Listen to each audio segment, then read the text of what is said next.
Welcome to the Versa Business Tips Podcast. I'm your host, founder, and CEO of Versa Business Systems, Shaheen Mazloom. We are here with two very special guests today that essentially have their doctorates in money. They do wealth management. They're the king and queen of money. Extremely successful power couple, Chelsea and Martin Matthews. Thanks for joining us today, guys. Thanks so much for having us. Great to be here with you. Absolutely. Pleasure to meet you guys. So for our listeners that don't know you, explain to me a little bit about your expertise and what you guys do. So we like to think of ourselves like wealth architects, so what we like to do is customize strategies for our clients. We believe that financial industry has a lot of cookie cutter things, but everybody's unique. They have their own goals, aspirations. Maybe they don't want to do things like everybody else, but they want things customized to them. Maybe they want to launch businesses. They want to own multiple businesses. They want to have interest in different business entities. So what we do is help people take a look at all the unique things they want to do and put together in a simple framework to help them do it and help them manage and organize their wealth, access private real estate deals, private investments, things like that, so they can be on track with their finances and then minimize the taxes through tax planning, all those kinds of different things. So we really help people reach their goals in a unique way that's customized to them. Right. And I'm sure some people out there, that may be getting started or they're new to business. Do you need to have a lot of money to start focusing on wealth management and finances, or is it really for anybody that's just looking to get ahead in life? Well, I can tell you if you wait until you have a lot of wealth to manage it, you're not going to get there. So it really is about starting wherever you are, learning exactly where you are and what are the specific steps that you need to take to get to the next level, because there's always another level. So there's actually 6 building blocks that make up your financial house. And so we help increase people's knowledge about what are each of those building blocks, where are you, what risks are you facing, and how can you strengthen each one of those so you can build what we call an unbreakable financial house. I like that. Yeah, very true. I was in a mastermind a few weeks ago, and they were explaining that. Somebody raised their hand, and they were like, I barely got $1 to my name. Do I even need to worry about management? And they're like, look, you're going to have much bigger problems if you end up making a few $1 million this year and you don't have things in place. All that money's going to go to the government. Absolutely. So, Now, how important is understanding money to be able to, really take advantage of, your finances and manage all that? Well, the first thing you got to understand is solvency. So solvency means something can flow. So if I'm solvent in my household or business, this means I'm making more money than my expenses. So that's one of the first things everybody's got to understand. When you start working, you start producing, you got to start making money above your expenses. Then when you're solvent, you now have a surplus, and then you can take that surplus and you can start using it to invest and do lots of other things with it. But you don't have to have a tremendous amount of money. But when you really think of what money is, you got to break it down to the very simple essence. What we consider money today, the paper currency, is really a form of exchange. It's a substitute. It actually represents production. So, it's money evolved from like us trading with each other, right? Because if you take it back all the way back in the day, we didn't have this paper money. We traded with each other. I had a farm, so maybe I got a goat farm. You maybe wanted some goats, you wanted some milk, whatever. And I traded with you for whatever you made. And so we exchanged back and forth. And then it was hard for us to I can't take my goat to the market every day to try to trade and all that. So how do we trade with each other? Well, we started using different substitutes. We used gold. Even salt at one point was considered money. So once you start understanding that money comes from production, it comes from producing goods and services, it becomes a lot easier to understand that if you produce enough quantities and enough quality services for people, they will exchange with you, and then you won't have a shortage of money. Right. Totally get that. So, we're in a kind of a weird time right now, right? Where the US dollar is not being used as much or trying not to be used as much in international trade. You're hearing all these scare tactics in the news. How is that going to affect wealth management moving forward? And is that something people need to start worrying about now? I think it's something you need to pay attention to, but I don't think you need to worry about it.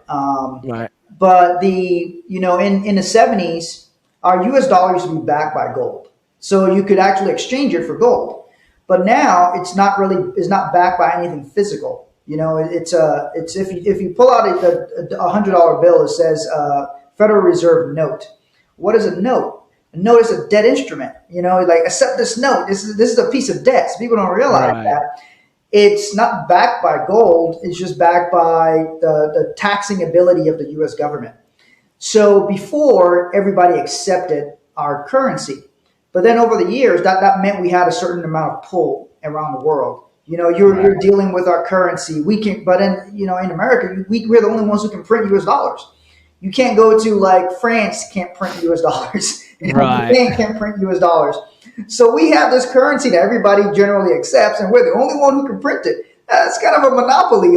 So other countries start rising up economically, and they're like, hey, you know what? Maybe we deal with each other's currencies now. And so we're trying to cut out the U.S. dollar a little bit, kind of weaken our stance globally. It's still the most traded currency around the world, but there's less and less demand for it. Like oil countries are kind of trading with each other. China and Russia, they're trying to trade in their own currencies. That kind of pushes out the U.S. a little bit.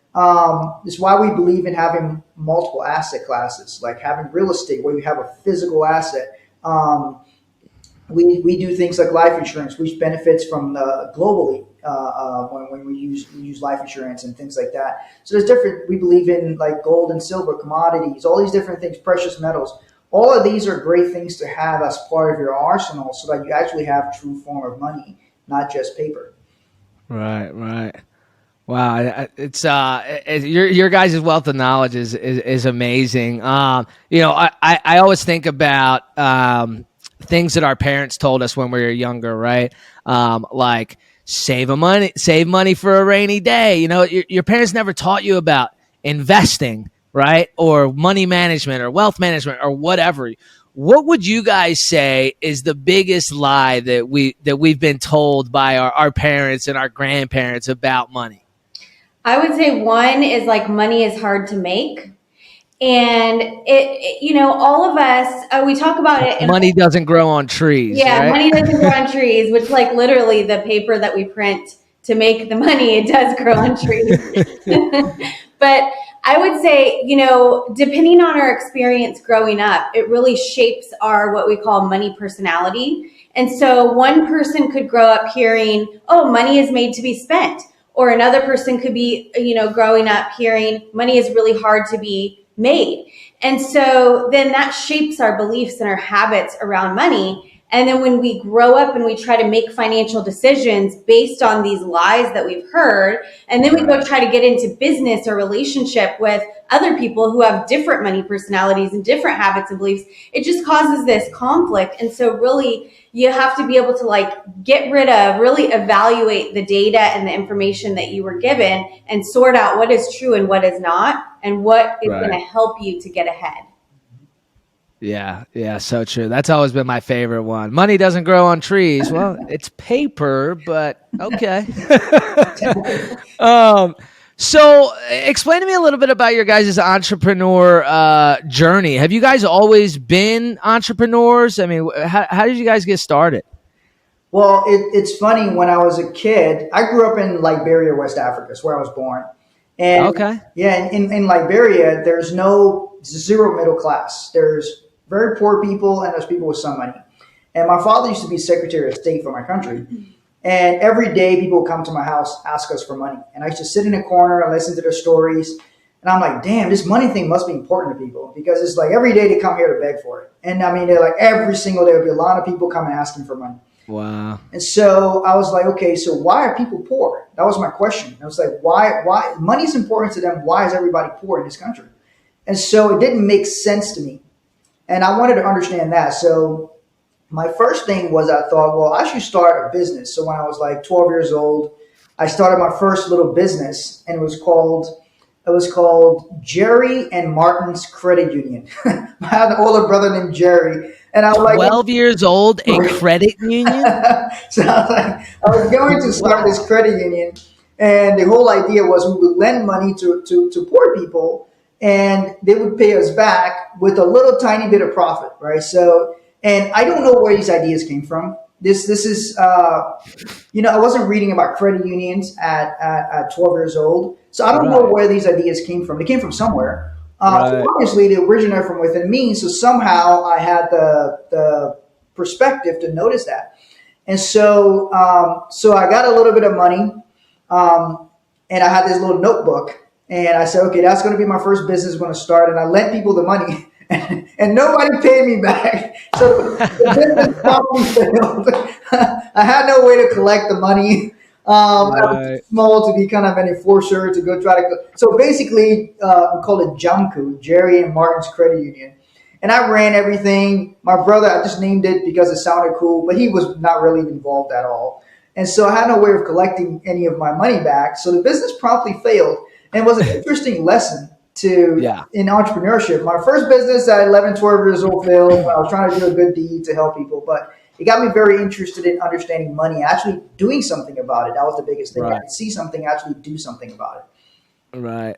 Very cool. Yeah, I started my first business when I was 7, cutting grass, plowing snow, raking leaves, and I didn't make any money either. My sister ended up taking it all and buying her first car, so it didn't work out. So I learned some very valuable lessons in my first business as well. Yeah. So what is it like? Do you guys work together every day? So you guys are married, obviously, right? Like, what is that like, working together in the same business, living together, being married together? Like, how does that work? I'm so curious. It's awesome, and it's also challenging. But we have grown in a really short amount of time in our business and our relationship because we do so many things together. So like when Martin and I met, we were both in the financial industry, and we decided to combine our businesses. I was a single mom before I met him. So we very quickly combined our businesses, combined our family. We moved across country, started in an area where we didn't really know a lot of people. And then we also have a financial business. So we're talking to people about making financial decisions. A lot of times we talk with couples. So if we couldn't make financial decisions together as a couple and in our business, we would fail really quick. So we had to confront things very quickly in our relationship, making financial decisions together, and then also so that our business survives, and then so that we could also be ethical in what we teach and share and talk to our clients about as well. So I think that it was a blessing and also very challenging at times, but it was we knew when we first met, Martin grilled me. He asked me all these questions about what my goals were, if I wanted to get married, if I wanted to have more kids, all of these things. And when we started talking about all these things, we realized that we were who we were looking for, because we wanted to build a big business. We wanted to be in a relationship with someone that we could be in business with. And so that has really carried us through some of the challenges and barriers that we face, as parents, in a relationship and in our business, that we were willing to have those difficult conversations and confront those things to get through them and keep going. Yeah. Right. And I'll tell you one point on that. Why was I looking for this? This is not accidental. Having a couple that's in business together, it doesn't happen accidentally. It's that before I met Chelsea, I dated somebody who didn't care anything about business, entrepreneurship, all of that, understanding why I would go work, why I would work late hours, why I would work different odd times, all these different things. They didn't quite understand it. And I thought this would be a headache if I was trying to go building a business. This is more of a headache than I need. So the reason I grilled her was because I had to qualify her. I had to qualify her and say, well, are you really serious about building something? Are you really serious about having a family? All these different things. So it wasn't accidental. It was on purpose, because I was looking for somebody after I dated a girl who was not into me being an entrepreneur and all these different things and what goes along with it, I had to find somebody who could understand that and was driven enough to want to do that. It doesn't work for everybody, but for us, for me especially, that's what I was looking for and what I needed and wanted. Yeah, I could completely relate to that. Especially when she was saying how you grilled her, right? Do you want this? Do you want that? Do you want the other? I'm a firm believer in not wasting each other's time. So like when I was dating, I think my longest relationship before my fiance now, who I'm going to spend the rest of my life with, my longest relationship was 6 months, because within those 6 months, you find out, do they want kids? Can they handle a busy man? Can they handle a business owner, an entrepreneur? Do they want the same things? Are they going to build an empire with me? So yeah, I could not agree more. It sounds like your entrepreneurial journey together really helped you guys grow as a couple very quickly. Is that right? Yeah, I would say so. And it's funny because we're opposites in a lot of ways. The way that we do things, our strengths. And that was one of the things that it was kind of a challenge in the beginning to overcome. Like in our business, we had to really sort out who's going to do what. Yeah. Because Martin had a little bit more experience in the industry, working with clients, putting together the, financial products and services and structuring them. And so I felt like I had to be as good as him at what he was doing. And I felt like the things that I'm really good at organizing and communications and some of the client communications and some of the back end things that aren't the direct income producing activities. And so I felt like, well, my activities and my strengths weren't as important or weren't as good. And so I would feel like I needed to be doing what he was doing, but then we would both be doing what he's doing and nobody would be doing the things that I was doing. So I had to get clear on how important my roles and my strengths were and build confidence in that so that it's actually a benefit now. Like my weaknesses are his strengths and vice versa. Mm-hmm. And so now we have this beautiful blend of all these different things getting done at the same time, where if we were just the same and good at the same things, it wouldn't work. Yeah. I couldn't agree more. Yeah. I mean, it's really important to find somebody that picks up where you lack and vice versa. In business and relationships and whatever, we all have things that we're really good at. And if we can find somebody that's good at the things we're not so great at, I mean, wow, you guys are very lucky to have each other, not just as a relationship, but in business. That's awesome. Very cool. Now, so how old were you guys when you guys finally, I know you were a single mother, how old were you guys when you guys finally found each other? So it was 2012 when William and I moved to San Diego. So I was 32 and you were, I robbed the cradle. I was 28 at the time. She was 32. Chelsea's 4 years older than me. Yeah, my fiance's got 10 years on me. So yeah. I think for certain men, an older woman, the girl I dated before Chelsea was younger than me. And I think it was just kind of too immature for what my needs were, what I was trying to do. And so my stepmom, my father married to somebody who was older than him. She was, I think, 6 years older than him. And so girls were always, I always dated older girls, even in high school. It was kind of a normal thing for me. It just kind of worked out that way. And she just happened to be older. It doesn't seem like she's older. Of course, I'm a little I mean, my fiance runs circles around me, man. Yeah.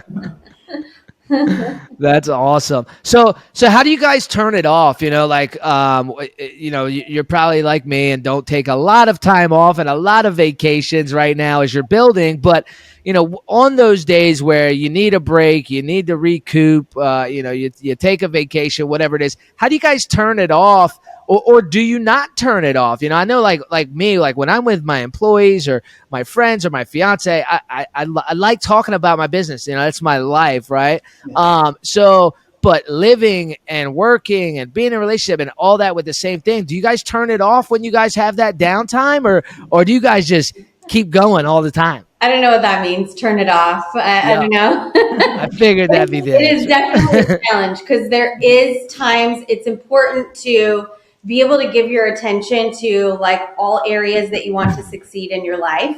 Right. So to be able to come home and have family time and couple time, it is extremely difficult to turn it off though, because both of us, our minds are always going on what needs to be done. He's always got ideas. He's always researching new things. And so it is really hard. And then like most of the trips that we go on tend to be some kind of like business related. Yeah. And if they're not, we find a way to make them business related. To write them Exactly. I'm the same way. Yeah, you still got to be thinking business. I will tell you some of our successful actions. Yeah. In the beginning, there's kind of my first mentor. He had a guy, and he had a successful marriage. He's still married, and I really liked the guy. So one of the things he told me was they have date night at least once a week.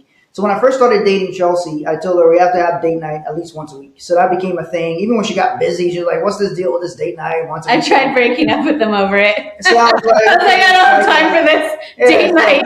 Date night once a week. We got to do the date night thing, and it was good. It was good. And a lot of times our date nights still are business related things, right? Conversations. So we're talking about business there.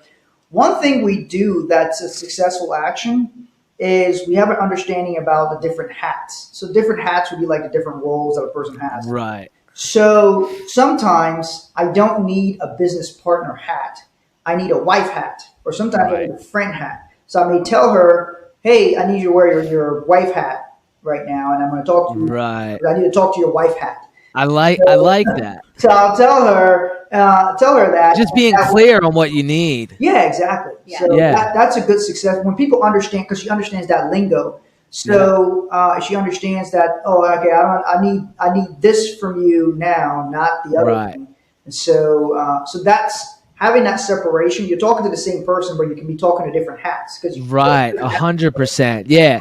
My fiance has to remind me, when we're having conversations, she's like, "Hey, like I need my man right now. I don't need, I know you just got off the phone with one of your employees, but hey, it's me, right?" She's got to bring me back down sometimes. Yeah, I totally get that. I was actually talking to Elena Cardone the other day, and we were talking about, setting clear expectations on what each other needs and defining those roles, right? Like we have our goals together as a couple, as a business, whatever it may be. And then we also have our own individual goals and defining those roles and who plays what part. And, so it just comes back to, at the end of the day, it comes back to communication, right? Yeah, absolutely.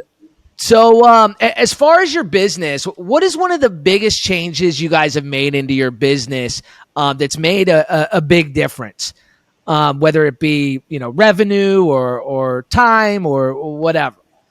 I would say two things. And the first one we kind of talked about with organizing our hats and getting clear on who's doing what. And then once we grew to where we opened our own office and started hiring people, then it was easier to have those different hats organized and like know what we needed help with and how to actually like bring on people and train them. But then the other thing that was vital in our business was when we started keeping stats. And there's different activities that we track. So like everything leads to the business has to make money to stay in business, right? And so what are all those activities that lead to the business making money? And then tracking those different activities and not looking at like on a monthly or quarterly basis. We look at them on a weekly basis. And every single person in the business has their own stats on what they produce in their role. And then either their stats are up or their stats are down or their stats are the same. And then we have specific actions to take based on how those stats are graphed up, down, or the same. And then that helps us to know exactly what actions that we need to take to get those stats up and keep them up. And I'll tell you, before, when we started keeping stats, first we just started like keeping numbers, okay? Like if you're scheduling appointments, how many appointments did you schedule? Well, if you need to schedule more, how many people are you reaching out to, right? And then, and how are you going to find those people to reach out to? So just tracking all your activities. And once we started doing that, our business grew 400%. And I don't know how we survived looking back of not really tracking those activities, because it seems like common sense, but a lot of businesses don't track those things. So those are the two things that were like vital. I don't know if you have something to Oh, add these are to great it. ones. This is some great ones. Yeah. I mean, I I kind of did the same thing. I'd say probably about a year ago. We tracked some things, right? Like every month we tracked our monthly sales and things like that. But about 8 months ago, we implemented the weekly stuff too. How are you tracking towards your goals? How many calls are you making? So every single week, I do a one-on-one with each of my employees, show them where they're at, see what's going on with their deals, see what they need help with. Every single week we do those one-on-ones and we keep a track of where they're at with those numbers and those goals so I can see where we're at as a company. They know where they're at as an individual. So yeah, I could not agree more. It's really, and honestly, this year, I don't even know what the percentage is, but let's just say we've already 10x this year from what we did last year, and we're in April. Yeah. So yeah, I couldn't agree more. It's so important to know your numbers, know where you're at, and keep a track of those stats. So, Absolutely. that's awesome. 400% is huge. Congrats. Thank you. So, for people that are new to business or thinking about starting a business, what would be the biggest piece of advice you would give those people? Speed to monetization. So I believe the consumer votes with their dollar. Everybody's got great ideas. Okay, everybody's got a million freaking ideas. So you got to execute your idea, but then you also got to get paid. You collecting, you exchanging, right? So there's something called a valuable final product. Every company has a product that they have to deliver that's valuable to somebody else who wants it. So how that person votes, if your product or service is valuable to them, is with their money. So they exchange the money with you, and that proves to the public that person says, okay, this product is valuable. It's valuable enough that I'm going to exchange some of my valuable money with you for your product or service. So to the degree that you can then take the idea and the speed with which you can then get that idea into some kind of form into the marketplace and get somebody to exchange with you that validates that the idea works or not. Because, yeah, I might think I have a great idea, but will somebody pay for it? If somebody isn't going to pay me for the idea, then I might as well just make the thing a hobby. But so see the deal, that's my test. That's the validation. Oh, enough people want to buy this service? Okay, great. Now let's expand it let's expand the reach, the audience for this service. Oh, nobody wants to buy this service? Well, I'm glad I didn't spend a year trying to put it all together. So that's the thing. If you're getting started in business, figure out what skill, what product, what service you have that the marketplace seems to want. And then how quickly can you get somebody to pay you for it? And that validates if the idea is solid or not. Yeah, I couldn't agree more. Find out what the problem is, how you can be the solution, and make sure that it can be monetized. Make sure you can make money from that before you spend, like you said, months or years in investing into that idea that may not work out. So yeah, I couldn't agree more with that. So explain to us about for the listeners how this offer that you guys have. I understand you guys have something to give away to the listeners that can really help them in wealth management. Explain to us what that is. So, we have a free gift, a copy of our book, Let's Fight About Money. And really, the reason that we named this book, Let's Fight About Money, is because most people aren't even talking about money. So if you're fighting about it, you're at least communicating. And then you can go from like fighting each other to fighting for each other. And so we talk about we share some personal stories, having financial conflicts and challenges, and how we really work through like communicating about money so we could get on the same page and really strengthen our financial house. So we have a free digital copy of our book, and for anyone who downloads the free ebook, we have a course also that it talks about how to use life insurance to buy real estate. You want to explain that one? Very cool. Yeah, so it's a cool and interesting concept, because one of the biggest challenges people have is you got to keep your money somewhere, right? You got to either keep your liquid money, keep it in the bank, and you put some money in real estate and all these different things. Well, how do I leverage different tools to be able to buy real estate? Like you talked a lot about grant. Grant finances, a lot of these big deals. People may not realize that there are insurance companies that helps to finance grants real estate deals. Interesting. A lot of big insurance companies will finance big real estate deals like that. So grant will go to different financial institutions with that deal, and they'll come out with different things. So some of these deals have been financed by insurance companies. So why do insurance companies finance real estate deals? Because real estate cash flows. It's a physical asset. The insurance company takes in a lot of money every month from policyholders. That money's got to be put towards something. So instead of just keeping the capital sitting idle, to put it into certain asset classes. Real estate happens to be one of them. So they will lend to an operator like Grant to buy big real estate deals, and they get a piece of, to get their piece of the cash flow off that. So very cool. Yeah. So now, how do I do that on my own individual scale? Well, you can, as you're building your business, you're building your wealth. Look, things can happen, and so life insurance is a key part of your overall financial plan because it ensures the financial survival of the household and the business if something happens to the income earner. Now, of course, you get to a point where you become really, really rich, but then life insurance becomes even more important because there's something called estate taxes. So recently, in February of 2023, the U.S. Treasury received a payment of $7 billion from a taxpayer. This is somebody who died. And so if you go and look up estate tax on an IRS website, it says it's a tax on the inheritance of your estate. So before you pass on your estate, the total sum of your business interests, your assets, all these different things, before you pass that on to your beneficiaries, if you're worth above a certain amount of money, the government wants to tax you on you transferring that to your family. So, it's called estate taxes. So some billionaire died, and they had to end up paying $7 billion in taxes alone off their estate to the federal government off of what was left over. So life insurance can also help to pay for your estate tax. Now, most people are not going to have a $7 billion tax bill. Right. But, we could all hope, right? Yeah, so you can actually use life insurance to pay the estate taxes so your family doesn't have to sell your real estate properties. So life insurance can help you buy real estate while you're living. And then also, if you end up having an estate tax problem, can pay off your estate taxes when you die so that your family doesn't have to sell the real estate portfolio. So that's some of the different ways you can use these tools together. So we have a course on that where we explain to people how it works. Very cool. So you're you're giving the ebook, and then along with that, the course on how people can use life insurance to purchase real estate. Yes. That's incredible. Wow. Thank you very much. That's huge. I'm definitely going to take that course because I'm very interested in that. So your average Joe can use life insurance to purchase real estate deals? Yeah, you got to store money. You got to have some capital.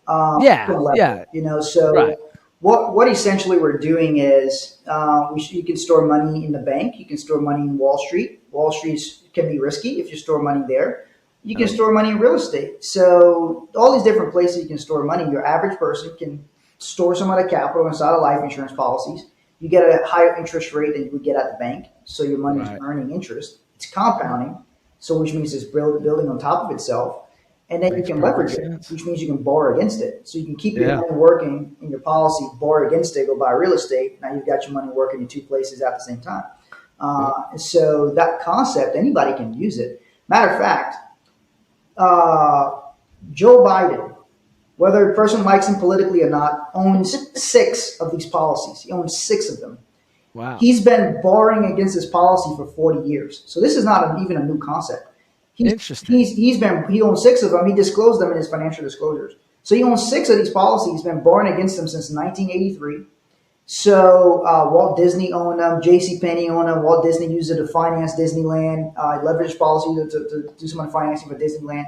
Wow. So it's been a concept that's been around for a long time. It's just not so widely known because it seems to be a very odd place. Why would I keep money in a life insurance? It seems very odd. But it's a very specific reason having to do with taxes.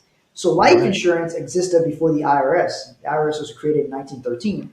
So life insurance is just going to always maintain a certain tax advantage. Nobody wants to tax widows and little children when daddy leaves a life insurance policy for them to live on.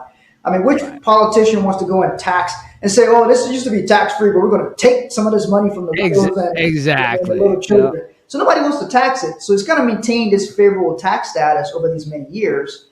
Yep. And then, in 1980, the IRS came up with some guidelines and the government passed some rules that says, okay, this is how you need to structure it and how you can use it. But life insurance has always had these tax advantages that other financial vehicles don't necessarily have because it has its own tax code. It has a tax code that regulates life insurance policies and shows you how you can use it and how you can leverage it. It's all there in the tax code. Right. Very cool. Very cool. It just it reminds me of something I was talking with somebody about the other day, how the rich get richer because they know all these different on today. I have learned so much, not just about you guys, but about money and wealth. I can't wait to take that course. Do you guys have anything to add to for our listeners?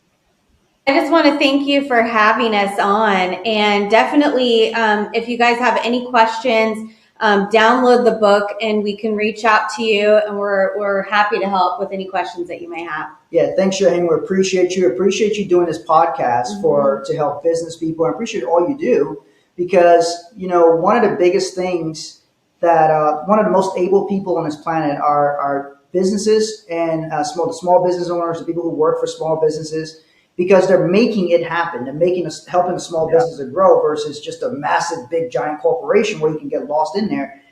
People who are driving small businesses and working in small business are really the true drivers of the economy because they're the ones in the trenches, creating jobs, doing all these different things, and having this podcast and sharing the things that you do to help businesses become successful. I think is a great thing, and it's a very worthy and noble thing to help people reach for higher levels and increase their level of survival through business systems and things like that. So thank you. I appreciate that. We got to help as many people as we can, right? That's what makes the world go around. Absolutely. I appreciate you guys hopping on. Enjoy the rest of your day, and I hope to hop on again soon. Thank you. You too. All right. Take care, guys. Take care. Bye.